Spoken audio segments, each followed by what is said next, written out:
الرحيم. طلاب الصف الحادي عشر الأعزاء في دولة الكويت الحبيبة، السلام عليكم ورحمة الله وبركاته. بهذا الفيديو راح نحل أوراق العمل الخاصة في درسنا الاستعلام عن البيانات في برمجية بايثون. في عنا ورقتين عمل خلينا نطبقهم بشكل عملي.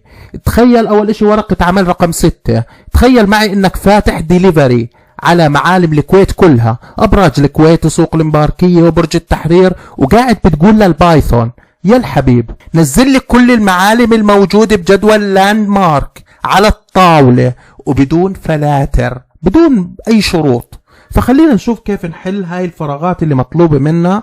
الآن هو أول إشي استدعى لي قاعدة البيانات اللي موجودة اللي اسمها كويت مارك، واستدعى لي الكيرسر، وهنا أعطاه أمر هو بده ياني أعبي شو بدي أكتب داخل الإكسكيوت. خلينا نروح على قاعدة البيانات بس عشان نشوفها نتذكرها. هاي قاعدة البيانات اللي حليناها في النشاط الماضي. أدخلنا لهاي قاعدة البيانات مجموعة من البيانات. الكود تبعنا هي هون. الآن هو أول إشي بسألني بقول لي شو بدي أكتب هون داخل execute. أنا راح أحكي له select. أنت بتقول لي روح جيب لي كل البيانات. خلينا نبدأ بس من أول cursor.execute. إذا أنا هون رحت استدعيت، بعت المرسال تبعنا اللي اسمه كيرسر وقلت له روح نفذ لي هذا الأمر select star. شو يعني ستار؟ نجمة. يعني احنا طماعين، بدنا كل الأعمدة اللي موجودة في قاعدة البيانات أو في الجدول اللي اسمه landmark from landmark اللي هو اسم الجدول. تمام. الآن هون ما في عنا شرط، ما حطينا شرط لأنه راح يجيب لنا كل السجلات من أول معلم لآخر معلم في الكويت. بعدين شغلنا مكنسة الكهرباء، قلنا له تفضل روح جيب لي يا كيرسر، جيب لي هاي البيانات وخزن لي اياها في المتغير اللي اسمه روز. واخر اشي اجيت قلت له امر الطباعة. الان هون نركز بس بامر الطباعة، بما انه انا ما بدي اياهن ينطبعوا على سطر واحد، انا بدي كل عمو او كل سجل كل صف ينطبع على صف. فدخلت بفور لوب وقلت له تعال فور روز رو ان روز، معناته مر لي على صف. كل ما تاخذ صف بياناته اجيت قلت له برين، وهاي تشغيل. هي هون شو طبع لي؟ هيهم هون عبد الله السالم. هي مر لي على كل البيانات اللي موجوده. انا عندي 4 سجلات، وين قاعده البيانات تبعتي؟ هيها فيها 4 سجلات. مرر لي على ال4 سجلات وطبع لي المطلوب مني اللي هي كامل السجلات. خلينا نرجع بس. هاي ورقه العمل راح ابعث لكم في وصف الفيديو رابط الملف هذا. اول اشي نبدأ في ورقة العمل 6، اكمال الفراغات في الكود البرمجي. المطلوب استكمال التعليمات البرمجية لتنفيذ الاستعلام عن جميع صفوف الجدول لاند مارك. بما انه المطلوب جميع بيانات جميع صفوف، فانا راح استخدم النجمة. فراح احكي له select star from landmark دون ما اضيف where، لانه where شرط. أنا ما عندي شرط، أنا بدي أحكي له جيب لي كل البيانات. ثانيا مطلوب منه طباعة الصفوف التي تم استرجاعها، فأنا for row in rows print row. فهو راح يمر لي شو بده يعمل؟ أول إشي عنده جدول، راح يمر على السطر الأول يخزنه في متغير اسمه row، وبعدين يطبع لي هذا السطر. بعدين يروح لي على السطر اللي وراه يطبع لي إياه حتى يصل لآخر سطر. هيك بيطلع من الفور وخلصنا. فهذا الكود كامل بعد التعبئة. أول إشي بدي أقول له import SQL3 connection يساوي SQ3 SQLite3.connect ارتبط لي مع قاعدة البيانات اللي اسمها كويت لاند ماركس اللي احنا عملناها. وهون رحت استدعيت الشخص اللي هو رحت استدعيت القهوجي تبعي عشان هو يروح وهو اللي يدور بقواعد البيانات ويتنقل بين البايثون وبين قواعد البيانات.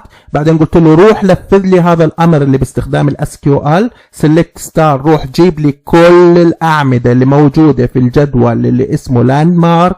وبعدين قلت له روح fetch all، معناته روح جيب لي كل البيانات وخزن لي اياها في روز، ومر لي على روز سطر سطر واطبع لي اياه. وهي الجدول كامل. وهي حاط لك شرح كمان على اساس انه اذا في سطر ما فهمناه ممكن نرجع للشرح هذا، وهذا كله راح يكون موجود عندكم في وصف الفيديو. نروح على ورقة عمل رقم 7.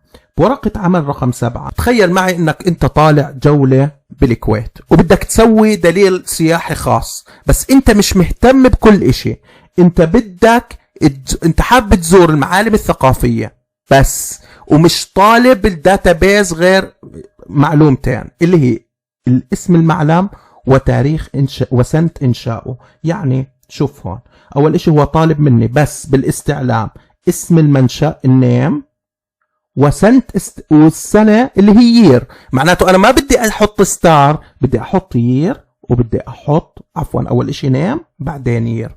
طيب وهون حاط لي شرط انه نوع المعلم، فانا راح احط وين نوع المعلم اللي هو كاتيجوري، وير كاتيجوري از كالتشر يساوي كالتشر. يلا خلينا نعدل على الكود. اول اشي هون انا ما بدي ستار، انا بدي نيم، العمود نيم والعمود يير بس، مش هذول اللي بدي اياهم يطلعوا، هذول موجودات في الجدول. from landmark. طيب حلو الكلام لهسه ما في مشكلة، بس هون انا عندي شرط فراح اضيف وير. هاي الوير الان شو الشرط تبعي؟ طيب نوع المعلم يساوي كلتشر، بس ما راح احط له كلتشر مباشرة، راح احط له اياها اول اشي هيك اشارة تعجب اشارة استفهام، وبعدين راح احط فاصلة وراح امرر له اياها هون اللي هي كلتشر. هاي طلع لي اياها، بعدين فيتش اول اوكي تمام، واطبع لي اياها تمام. الان هون بدنا نركز كلتشر مش كلتشرال، هاي تشغيل هيك اوكي هيك تمام. طيب بس النقاط الاساسية اللي بدنا نركز عليها، اول اشي اسم العمود ضروري ينكتب زي ما هو، اي كابيتال لتر سمول لتر بفرق. الشغله الثانيه برضه الشرط القيمه اللي بدك تدخلها، الان انا عندي هون كابيتال لتر، اذا حطيتها سمول لتر راح يطلع لي نتائج فاضيه. طيب هي شغلنا الان شو النتيجه؟ هيطلع لي عبد الله السالم سنتر، هذا النيم وجنبه فقط اليير، فهيك الامور تمام. نرجع للحل اللي بدكم تكتبوه. هاي ورقة عمل 7 إكمال فراغات، الاستعلام عن عمودي يير ونيم للمعالم الثقافية كلتشر. راح نحدد الأعمدة المطلوبة باستخدام سيلكت، بعد سيلكت بحط الأعمدة، بركزش على الشرط وين؟ بعد عند وير هون اسم العمود اللي عليه الشرط يساوي إشارة استفهام، وبعدين بعطيه قيمة اللي هو الإشي اللي أنا بدي أبحث عنه، وهيك الأمور تمام.